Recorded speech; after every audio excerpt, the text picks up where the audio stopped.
This particular lesson is going to be focusing on some very important memorials that have already been built.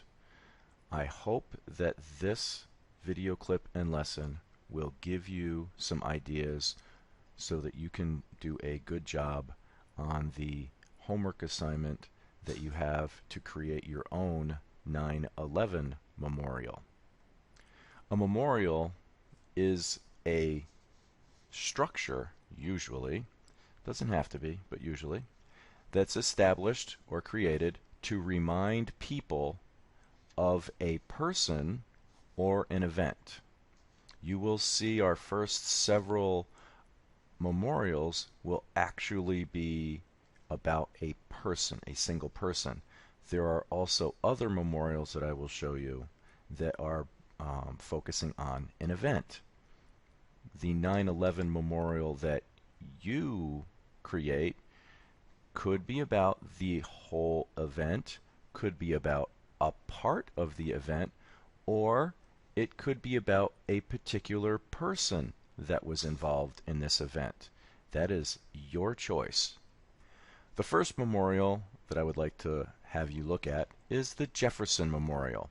If you've ever been to Washington, D.C., there's probably a good chance that you've seen this memorial.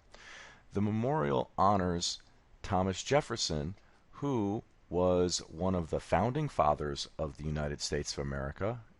He wrote the Declaration of Independence and was the third president of the United States of America. He shaped the country that you live in. This is why they have a memorial to him. The memorial is made from marble, and marble, as you can see here, is white. It is built using very classic Greek and Roman architecture. All right, the Greek architecture, as you can see here from your studies last year in 6th grade, with the columns and the triangles and the proportions there. The Roman architecture with the dome, and you can see around the back there the rounded part of the memorial. Lots of steps going up to it. And again, as you can see from the size of the little wee people right here, this is a very large memorial. Think about that when you're designing your memorial. Okay? How big do you want it? The bigger it is, the more impressive. On the inside of the memorial, once you walk inside, there is a statue in the center, much, much larger than life size, of Thomas Jefferson. And the walls around the memorial on the inside are inscribed. They actually carved some of the speeches and documents that he is famous for. They carved those words right in his memorial, which is what he's best known for is his writings. So see how that makes sense? What they're famous for is put in there to remind people about that. Our next memorial, the Lincoln Memorial. Abraham Lincoln, again, another memorial about a person, a single person. Abraham Lincoln was the 16th President of the United States of America. Abraham Lincoln was the President of the United States during the American Civil War. He held the country together when we were fighting against each other. And we'll talk a lot more about the American Civil War in this school year, obviously. He wrote the Emancipation Proclamation, which legally freed some of the slaves in the United States, and we'll get into that more when we get to that class, obviously. This memorial is also made from marble, and it also has the classic Roman and Greek architecture with the, rectangles and the columns and how that is all built. And again, you can see from the people in the front here, this is a very, very large structure. Inside the memorial is, again, just like the Jefferson Memorial, a statue of Abraham Lincoln. He is sitting in a very large chair. This chair is almost like a throne. The throne that the artist put him in shows how much respect the artist actually had for Abraham Lincoln. There is some symbolism here in the carvings on his throne. These are actually a symbol of the old Roman fasces. This is a bundle of sticks, or represents a bundle of sticks that is lashed together.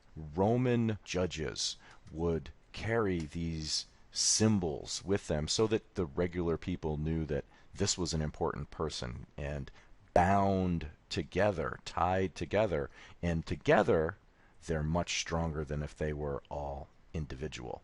And that's the idea behind the symbol of the fasci. The Lincoln Memorial right here is, and this is the back of it right here. You can see where it's laid out, and again, be thinking about this, how you want the whole place to look.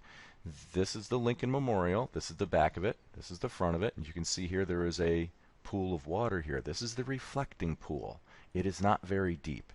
The idea here is that the water here will reflect, as you can see, the buildings and the people that are walking near it, and you will see yourself in that water. It's also a very calming and soothing thing to put into a memorial. Water, fountains, pools, things like that. They're cool water, flowing water. If it's a fountain, you can hear the burbling water in the fountain. That's a calming thing. Stop and think about what you want the people to feel when they're in your 9/11 memorial. Do you want them to be scared and frightened and on edge, or do you want them to be calm and relaxed? And again, there is no right or wrong answer to that. You decide. You're the creator. This memorial down here, I'm not really going to get into it too much. This is the Washington Memorial. This is the memorial to George Washington. It is an obelisk, which got damaged in a minor earthquake that Washington, D.C. had a few years ago, and it was closed to the public. You used to be able to go up to the top. I don't know if they fixed it and returned people back to that again. But as you can see a little bit of it there in the reflecting pool, and that's why I wanted to show you this picture. So think about, water and grass and lawns and trees, things that you will make people calm and relaxed, or some things that you could put in there that would make them not calm and not relaxed. Again, up to you. This next memorial is the Vietnam War Memorial. This memorial is a little different than the other memorials that we've seen so far, because this memorial honors all the Americans who died during the Vietnam War, not a single person like those other two memorials that were dealing with just an individual president. This memorial was very controversial when it was created. The Vietnam War was a very controversial war to begin with. It was a very unpopular war with the people in America. We ended up losing that war. It was the first war that America ever lost.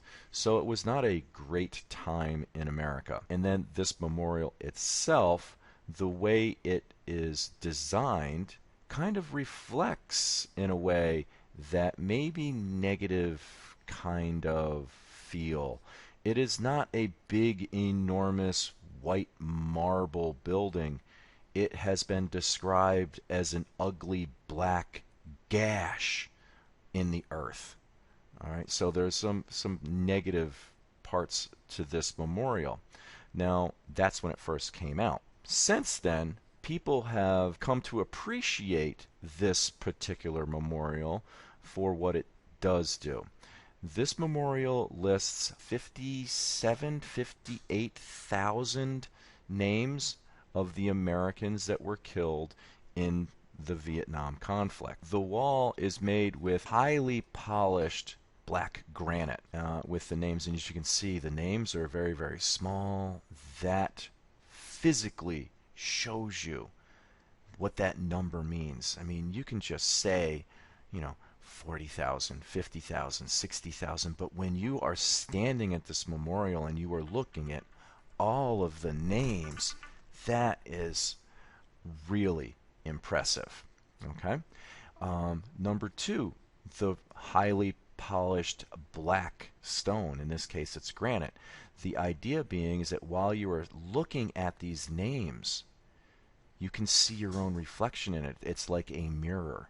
And that was the idea that the creator of this memorial went for, that you would be looking at these people who were killed in the war, these Americans, but you would also see yourself in that memorial. That is a very powerful part of the Vietnam Memorial. So I just wanted to mention that because that might be something that you would want to include in your 9/11 memorial somehow. It doesn't have to be names on there, it could be something else. But the material that you choose, think about it wisely. Okay, white marble symbolizes, white, purity. The black granite, black, it's death, it's scary, it's cold. Okay, but it's reflective, so you can see yourself in it. So, I mean, there's lots of different things there that you can decide to put into your memorial or not. This next memorial is not really about an event or a person, it's about a institution, the United States Air Force. Different military services have their own memorials, but this one really kind of jumps out at you because of its use of shapes. This is the memorial right here. You have these, I wouldn't even call them arches. They're these pillars, curved pillars that go up into the sky, and they arch from the center away from each other. And that is supposed to remind people of a very common maneuver that Air Force planes do called the sunburst. And this is a photograph of the Thunderbirds doing a sunburst. The memorial designer here wanted people to look at this and get that feeling of lift, of flight, of freedom. Now, there's some other memorials that have been built in Washington, D.C.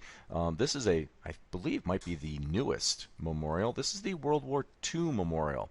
Now, World War II, you will be talking about that in 8th grade, was a world war. Okay? And as you can see, the world is round, and that is part of the memorial. All right? Now, the United States fought in World War II in two different areas of the world. One area was the Pacific Ocean, fighting against the Japanese, and one area that we fought was in Europe, fighting against the Germans. And as you can see, this memorial is also divided up. Okay, half of the memorial is dedicated to the fighting that we were doing against the Japanese, and half of the memorial is dedicated to the fighting that we did with the Germans. Say a close up, as you can see here, it has the name. So this side here is the part that's dedicated to the battles in the Pacific Ocean. It's got a pool, and I like to show you that this pool is not a reflecting pool. It's got the fountains in there. So again, it's a cooling, you hear it. It's something it's unlike the other memorials that are silent. This memorial makes noise. It's the calming noise of the fountain of water. Okay, so again, that might be something that you want to be thinking about. If you're trying to get your memorial to get people to feel calm and to maybe feel better about the obviously unfortunate situation that happened in 9/11, maybe this is something that you would want to do. Incorporate a fountain in there somehow. There's also been some other 9/11 memorials that have already been built. I know that there's a temptation that you would just kind of grab what people have already done, but I really want you to make your own. A perfectly done copy of memorials that are already done are just copies, and that's not really what we're looking for here, and obviously your grade will suffer because of it. But they do have some fairly good ideas. This memorial is the Twin Lights. Now remember, there's twin towers that were attacked in New York City. This is New York City. These are actually towers of light that go right from the actual base where the buildings once stood and shoots up into the sky, and in this case goes all the way to the clouds. You can see that, and it's kind of, again, it's an uplifting columns of light to remind you, and then to maybe remember that the people that were killed there you know, where are they now? And it goes right up into the cloud. It's a very stunning picture too, by the way, of this particular memorial, which is no longer there. They don't do that anymore. This memorial is a permanent memorial. This is right down the road in Brockport. Some of you, if you ever go into Brockport shopping or anything like that, and you're going towards the actual old village in the center of town, you drive past this firehouse here. This is Brockport Firehouse number 4, and this is the memorial that's there. This particular memorial actually has a piece of the steel, and it's behind here, from the I don't know which tower it was, the North Tower or the South Tower, but it's a piece of steel there. This has a statue that reminds people of the firefighters that were lost and the firefighters that were trying to rescue people even after the collapse. There was a very famous picture of 3 firefighters raising a flag over the ruins of the buildings after they fell, and that's what this statue is recreating there. So what I would like to do now is go over to the wiki page and show you just a little bit more stuff. Okay, so now we're over at my social studies wiki page. This is the Deserto, desertoss.pbworks.com, and then you come to this page. It might look a little different. I think I'm going to move some of these movies around by the time school starts. But then you scooch over here to the navigator page to the 9/11 memorial page. What we have here, I'm going to make a big screen here. What we have here is a lot of the same stuff that we've talked about already, but some additional information. All right. This is a movie that you might have seen in class. We might not have had time for it in class, but it's a movie that basically gives you an introduction to the events that happened. It's a very brief movie.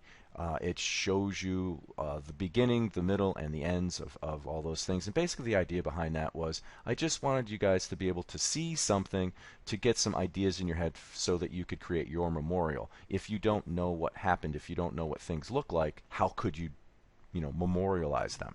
Okay? Now, some of the stuff here looks very familiar. The Jefferson Memorial stuff, this is all stuff that we've talked about before. I just wanted to kind of show you here on the wiki page. I'm able to add links, so if there was something about the Jefferson Memorial that you were interested in, you wanted to go into it a little bit more, it takes you to some extra stuff. In this case, a Wikipedia page. And same thing with the Lincoln Memorial. Almost all the same pictures. Another link. Vietnam Memorial, same pictures. This is a different one here. Air Force Memorial. There's some other things in here too. Again, more additional information.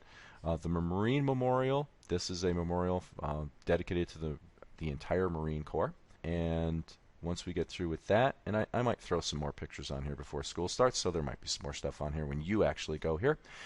The questions that you need to answer about your 9/11 memorial. This is going to kind of guide you into, right, what are you going to do?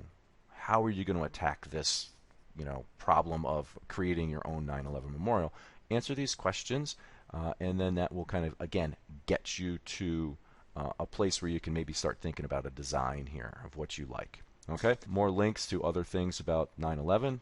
Again, there's an enormous amount of stuff out on the web about 9/11. I do want you to be careful. There's a lot of kooky people out there that say lots of kooky things about 9/11 that have absolutely no grounding in reality whatsoever. So just because it's on the internet doesn't mean it's true. So the links that you get on my site here, I've looked at. They're appropriate. They're the real deal. All right. Now down at the bottom here, I have some additional pictures. Now I grew up not close to New York City, but within an hour and a half's drive. We used to go down to the city all the time. I took these pictures of the Twin Towers on one of our trips there. I can't remember when we were there. These pictures here were taken from the observation deck of the South Tower. All right. That's the Brooklyn Bridge. Over here is Brooklyn, and this is Manhattan over here, Fulton Fish Market. On the other side of that very same building, you could look out over the Hudson River, and this is Liberty Island with the Statue of Liberty. All right. Now, I do have relatives who work for the fire department in New York City. And one of my relatives, my cousin Joe, was actually a chauffeur. He's a driver of 7 truck. He luckily was not working that day. He had switched shifts with this guy right here, Vinny Princicata. Unfortunately for the entire fire department of New York City, and obviously 7 truck, this company and hundreds of other firefighters were up in the buildings when they collapsed. An additional unfortunate part. Just some facts here. Again, this is maybe for your use in your memorial if you so decide to do something along those lines. How many people died, where they were, you know, different things like that. This is our lesson on the memorial for 9/11. So you can review this as many times as you want, gathering up information. Remember to use the stop button, the pause button, the play button to stop and move and go back and forth and see things that you want to see.